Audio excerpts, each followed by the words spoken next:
It's a common perception among Americans that we are more divided today than we were in the past.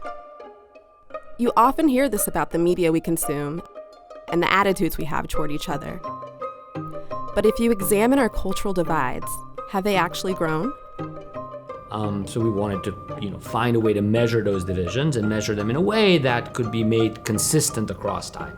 The measure that we used is how easily can I infer whether you belong in one group or the other, whether you're liberal, conservative, or rich or poor, or whatever it is, the dimension that we're looking at.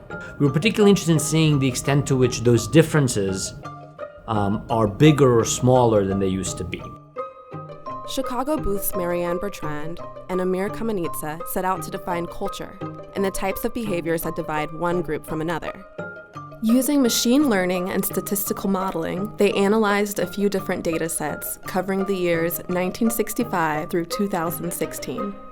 Their research suggests that actually we are no more divided than we were in the past.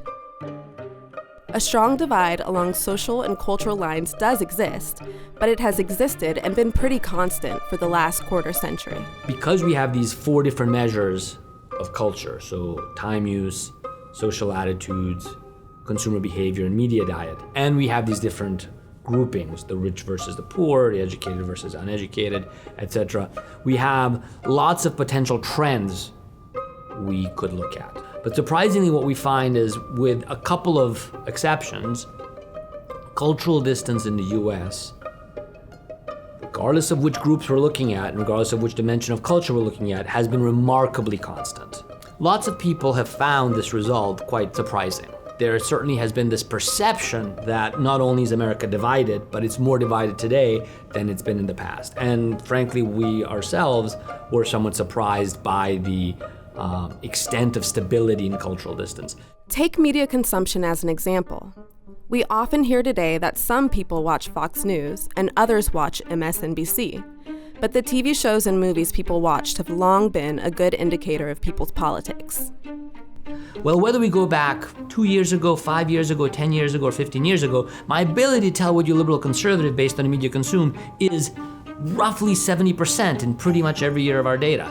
So that's a very surprising sort of level of stability in the extent of differences, especially in a world which is changing dramatically. It's changing in terms of the number of TV shows that are available. It's changing in the kind of TV shows that are there. It's changing with the, introduction of Fox News.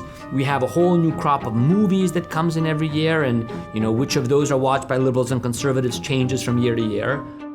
For example, the Academy Awards, The Daily Show, and Saturday Night Live have been watched disproportionately by liberals. While The O'Reilly Factor, Fox and Friends, and Hannity and Colmes have been overwhelmingly consumed by conservatives.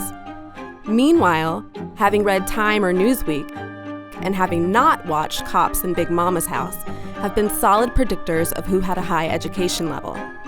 Eating Thomas English muffins or owning an iPhone or iPad has indicated higher income. Throughout really the last 25 years, condiments are really telling of income. If you really want to figure out whether someone's rich or poor, you can do a very good job with that, just trying to figure out, whether recently they buy Kikkoman soy sauce and in the past whether they bought mustard and so on. So this kind of behavior, like do you consume mustard or ketchup or do you use soy sauce, seems to us much more a reflection of some kind of cultural differences rather than just affordability of these products. 2 exceptions did surface in the research. From 1965 to the 1990s, men and women became more alike in terms of how they use their time. Also, social attitudes on issues such as abortion, government spending, and police brutality became more telling of someone's political affiliation, indicating liberals and conservatives have developed more polarized attitudes on certain issues. But with those 2 exceptions, it is kind of remarkable the extent to which all other groups, including liberals and conservatives and men and women, and all other dimensions of culture, there has been this remarkable stability in the cultural gap. Bertrand and Kamenitsa suggest that these cultural gaps could have negative implications for people who are culturally different from those in power. A similar thing might be that people are influenced with their by their social relationships within work. So all else being equal, a boss is more likely to promote someone with whom they have a better rapport. And the extent to which a boss is going to have better sort of social relationship with employee might depend on the extent to which they share same hobbies outside of work. It might make it harder for them to advance simply because it's harder for them to have the same kind of relationships with other people in the organization.